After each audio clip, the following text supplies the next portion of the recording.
everybody. So welcome to our first video all about the lab procedures packet, which deals with a lot of the safety equipment that's around the room.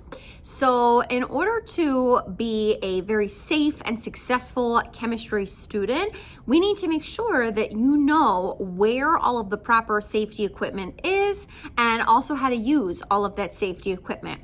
So even though you're not here for this lesson for part 1 in the lab procedures packet, you could still follow along with me and I'll show you where you can find a lot of this safety stuff. So I'm going to show you a little scan around the room first and let's get started.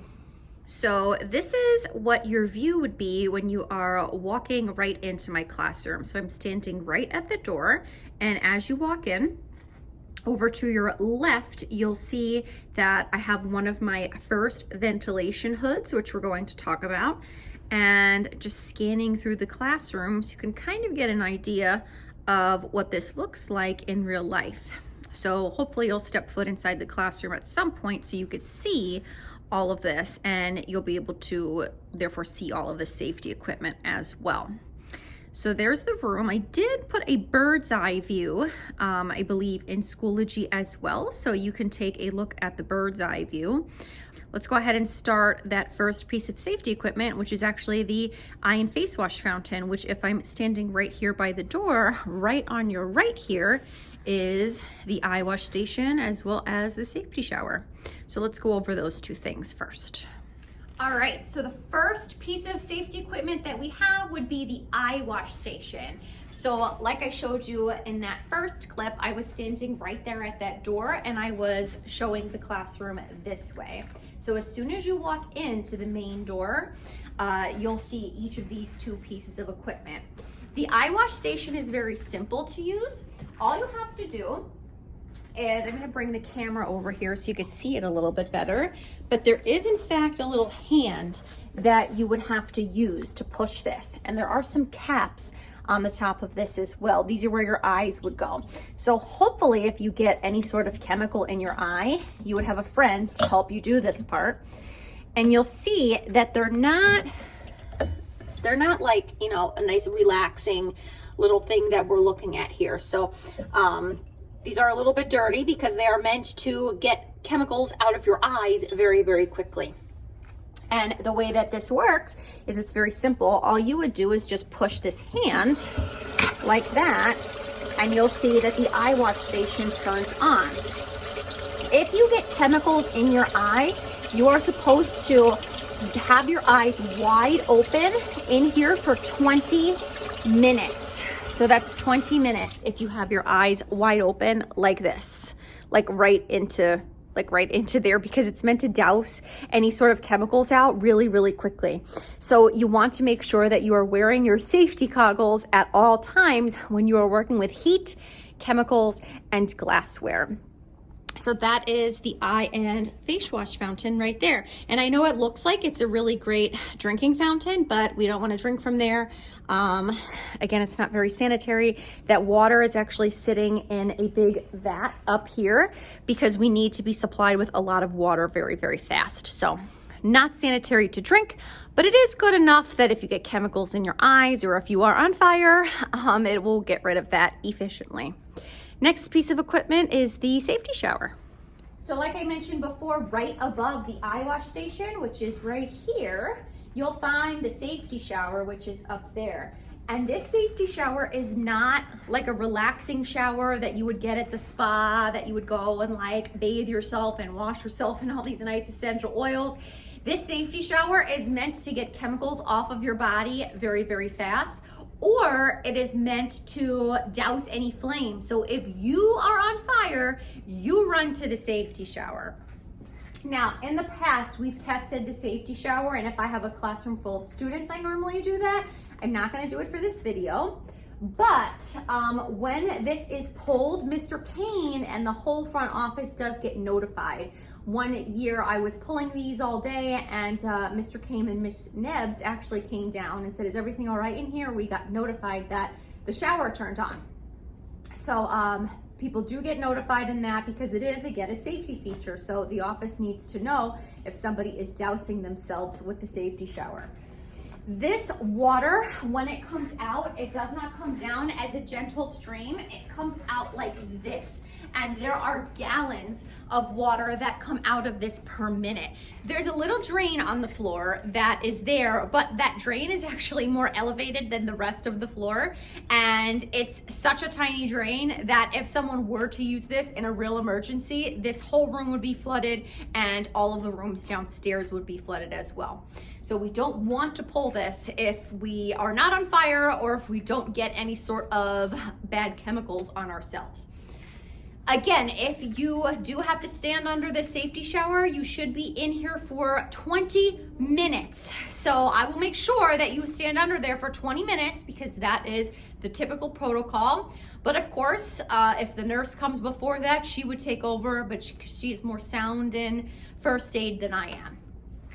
The way this works is this does not come down very, very easily. There is actually some pull to this. So as I'm pushing this right here, you'll see it's not coming down. You really have to pull it down in order for it to stay on. And once you pull it, it doesn't go back up because again, it's meant to put water on you very, very quickly in the event of an emergency. So once you pull it, it stays down and water will continue coming out of this safety shower until you actually take the time and push it back up. So I've never had to use this in my career and I don't plan on using it ever in my career. So hopefully we don't have to, but you would go under the safety shower if you spill caustic chemicals on yourself or if you are on fire. And remember, you have to be under there for 20 minutes. The next piece of safety equipment are the fire extinguishers, and I actually have quite a few of them in the classroom. So I'm going to take you on a very quick tour. So again, I'm standing right at the door. And I have one fire extinguisher in between these two lab stations in the back. I have another fire extinguisher right here on the other side of the room by these two lab tables. I have one in our chemical storage closet, which is right back there, which I'm going to show you in a little bit. And I have one right over here. So there are 4 in my classroom. There is also a fire extinguisher directly outside the door as well. I do check these every year just to make sure that these are in proper functioning order. So the way you can tell is right in here. There's a little green arrow that you can check. So see how that yellow line is in the green region? That means that this is charged efficiently and this should be safe for us to use in the event if something catches on fire. So we do not use fire extinguishers on people. We only use them on things. For example, like if the garbage can is on fire, we will use it for that. The way this works, you would rip this off and you'll see that this has a tag on it that it was checked and inspected last year. You would rip this off, pull this little plug out, you would aim this hose at whatever is on fire and you would pull this right here. The reason why we don't want to use this on people is because there is a chemical compound in here that is meant to smother any sort of flames. So if you are on fire, on top of being on fire and getting burns, you don't want to have to worry about a powder all over yourself. So the best thing to do if you are on fire is the safety shower, but fire extinguishers are used for things. Next, we have the first aid kit, which I was standing over here at this door before, so that's where my safety shower is. First aid kit is over here on this other side. Now, I am not qualified to give any sort of first aid. I am not a nurse. I tend to pass out at the sight of blood and thinking about it. Not good at that. So I have lots and lots of Band-Aids for you. I have some gloves in here that the school gives us in the event of another emergency. But I mostly have Band-Aids. So if you need those, you are more than welcome to have these. Otherwise, I have the nurse as on a speed dial. So if anything does happen to anybody in this classroom, you do, or I do, call the nurse instead. So she's much more qualified to take care of things than I am. In the event that you get injured in any way, you do want to make sure that you let me know. So even if you cut yourself and you're like, oh my God, it's not that bad, you should always let me know just so I can take note of that. And I will be the judge if the nurse needs to know. So First aid kit is here, but let me know otherwise if you get any other injuries. So I am standing right at the door again, and I'm going to turn over here towards my left, and I'm going to look at this cabinet down here. This cabinet is what houses all of my lab aprons. So you'll see that there's a box full of glass funnels, but I do have some aprons here. And I'm not a big proponent of aprons, but they are available if you would like to use them. So this is what the apron looks like. It's just like a big piece of vinyl, essentially. And if you're wearing really nice clothing and you don't want to get any chemicals on it, or if there's something that might stain your clothes, I'll let you know. But these are available to everybody who wishes to use them. So you'll just put this over your head like so, and there are some ties, and you'll just tie it in the back like that. And you'll see that this does go pretty low to the ground. So you're pretty well protected if you are wearing one of these aprons. So remember, I don't require that you wear the aprons, but I do have them available in case you do choose to wear one. So we are now venturing into the forbidden chemical storage closet, because if you might remember from the lab safety rules, one of the rules is you should never enter the laboratory storage closet without permission. So you'll get a little glimpse of it right in here, because I wanted to show you where our gloves are stored. I don't require students to wear gloves. I find that students actually tend to be more careless with chemicals if they are wearing gloves. But I do have just some disposable ones here if anybody wishes to use them. And I have them in all sizes. So if you do want to wear gloves, they are available to you. But and if we're working with anything that requires gloves, of course I'll let you know. But for the most part, the stuff that we work with in class is not going to be that detrimental to your skin, your health, or anything like that. But just so you know, I do have them. Let me know if you want to wear them. Here's your glimpse at our chemical storage closet. Looks like that. I usually keep the scales back there, so you will get a nice little look at this at some point in the semester. But there's our gloves. So again, I'm standing here on the opposite side of the room from the door. So I'm just gonna scan over here and show you the next piece of safety equipment, which are our safety goggles. Now, at the beginning of the year, you are going to pick out a pair of safety goggles, and I keep all of my goggles in this second drawer back here right next to the storage closet. And there are a whole bunch of different lab goggles to choose from. So you're gonna pick your favorite one, whichever one you like, and those are gonna be yours for the semester. So let's say that I want to use these tricolor ones for the semester. What you're going to do is you'll choose these, and you are going to keep them in your lab drawer. And your lab drawers are located on the sides of all the lab tables, so you'll see all the drawers over there. And if this is your lab drawer, you are going to keep all of your materials for the semester and also your safety goggles in the lab drawer like so. Remember, you are supposed to wear your safety goggles whenever you work with heat, chemicals, or glass. So that's basically everything that we do in here. You're going to be working at the very least with glass using all of our measuring devices. So please make sure you wear your goggles. Otherwise, you might have to visit the eye wash station because we don't feel like getting any sort of even glass shards in your eye. That would be terrible. The next thing that you can find over in your lab drawer station is actually in the community cabinet. So everybody has a community cabinet. So if this is my lab station, the community cabinet is on the perimeter. So all the community cabinets are on the perimeter here, they're in the perimeter in the back, and off to the side over there. And those are just different things that you can, that are shared between classes, because not every lab group needs a Bunsen burner, for example. We could share those between classes. Something else that's pretty important that you'll find is a pair of tongs. So I'm opening this drawer right here and your community cabinet, and you'll find a pair of tongs like this.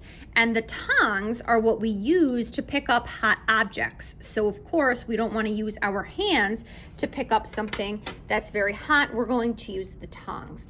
And you can always find those in the community cabinet. Please just keep the tongs in the community cabinet, because what happens is People like to put them in their own lab drawer. I think they just forget that they go in the community cabinet. And then we have tongs everywhere. So just make sure you get them from the community cabinet.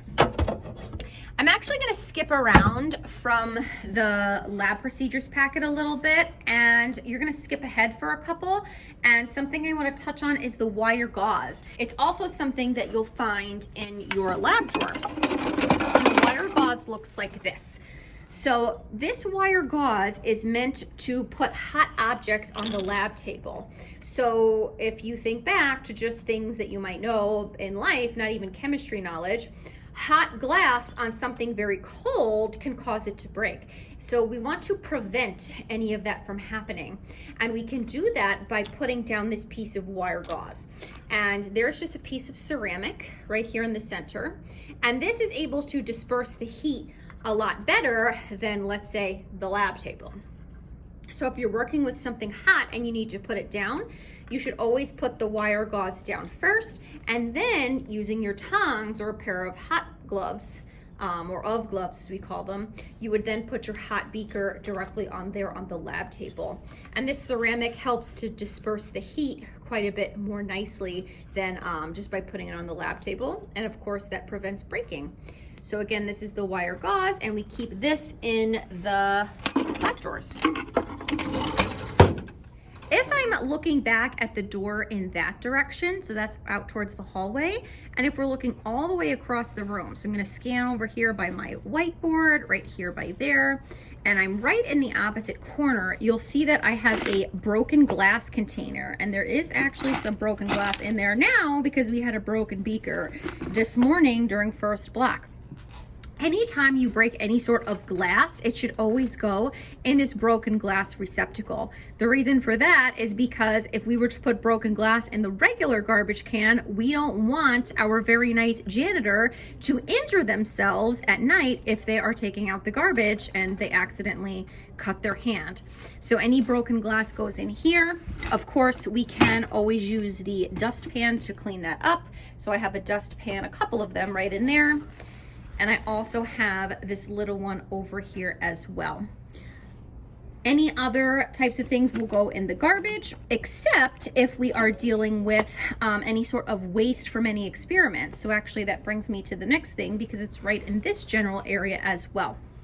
So I'm going to take you here and show you my waste beakers. So over in this ventilation hood, you'll see over by the closet, I have 3 beakers with this yellow tape on it that's labeled as waste. And anytime we're using chemicals that can't be disposed of directly down the drain, we want to put them in these waste containers. So you'll see that I actually cleaned some of these out this morning. They don't have to be cleaned, but it's just where I'll dispose of these properly. So whether that's putting them in the garbage instead, or if I react them a little bit further, that way we're not putting them directly down the drain, or we're not putting them into the garbage to potentially seep into a landfill. Even though next to the school we have a very nice sewage treatment plant, we really don't want to put all of those heavy metals down into the drain because it means that the sewage treatment plant has to work that much harder. And I don't feel like being responsible for that type of thing anytime soon in my career.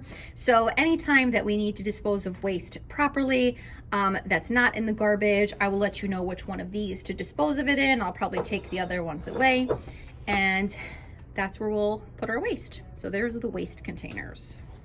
So I'm standing here right by the door again, so I'm opposite from where I am in some of the other clips by the storage cabinet, is the ventilation hoods. And the hoods look like this. And there are 2 of them in my classroom. So there is this hood that's over by the main door. And then right by the chemical storage closet, there's another one. So you could see that one right there. I tend to use the one by the storage closet just because it's a little bit more convenient for me, but they do the same exact thing. We use these hoods when we are working with something where we don't want to smell it very much. So this takes any sort of noxious or any sort of bad smell away from our noses and into the atmosphere where it could be much less concentrated rather than in this tiny little room. The way this works is you would be doing your experiment in here, and this goes up and down like this. So what you would do is, there we go. You would keep whatever you're working with in here, and only your hands should be inside, just like this. Of course, you don't want to have this totally open and put your whole head inside, because that kind of defeats the purpose of using the ventilation hood. So typically this should be down a little bit lower, so that way the fumes don't get outside there. What we want to do in order for this to turn on is there's a little switch right here. And if you flip this switch, you'll hear the hood turn on. And down right below here, so right at the bottom part there, there's a little fan, and that exhaust turns on, and you'll see towards the top there, it'll go outside rather than stay here in the classroom. A lot of times when we're working with something in class, I'm going to turn this off in case it's hard to hear. But what you can do is I'll put chemicals in there that might have a smell to them, and then I'll have the hood on, and then you'll just get whatever reagents you need for a lab, and then they'll be stored in there. Sometimes I do that, but most of the time, like I said, the things that we're going to work with in this class are not going to be that detrimental to you, or they're not going to be harmful, so they'll just be out on the lab tables. So there are two hoods, and as I like to say, it's all good in the hood, so you can use those two. And I also have a whole entire classroom hood. So right next to the light switches, you'll see this third one, the singular one. If you flip that on, I don't think you can hear it, but there is an overall ventilation system in the whole room itself. Also in the storage closet, I have a ventilation system that is on 24/7, because of course, if that's where we're storing things, if there's any sort of gases that leak out, or if they're, you know, just to be on the safe side, we have a hood on in there at all times. So I'm going to go ahead and turn this guy off. And those are our ventilation hoods. All right, so the last thing on the lab procedures packet for the safety control equipment is the spill control kit. And I keep this spill control kit right here in the chemical storage closet. So I'm going to take it back here again. And I have something that's labeled right here as spill control kit.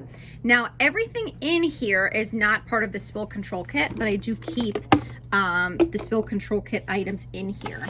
So in the event that we have a spill in the classroom with something that's very caustic or nasty, specifically items with a high pH or a low pH, we have to neutralize those spills. So if I were to spill some sort of acid on the table, acids have a very low pH, so we have to bring that pH up in order for it to be safe for us to clean up, because acids will eat through the cotton rags that we have here in the classroom, so we have to neutralize the pH to do that.